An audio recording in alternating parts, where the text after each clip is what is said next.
fi siarad a Dewi a Bryn fyna gynnau. Mae fe'n 30 o flynyddoedd. O'n i'n ddyn ifanc, peibwrias i yma gytha. Myfyriwr a llon ben o wallt. A nid drwsyn o gynion am y drorys a lot o obaith. A fi nôl, ond mae well band y fi heno. Felly, ni'n ware cerddoriaeth Django Reinhardt, fath o gypsy jazz yw fe.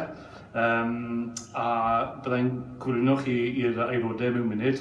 Ond mae fe'n math arbennig o gerddoriaeth gath i wneud yn enwog gan ddyn nhw'n Django Reinhardt yn y Hot Club yn Paris yn 40au.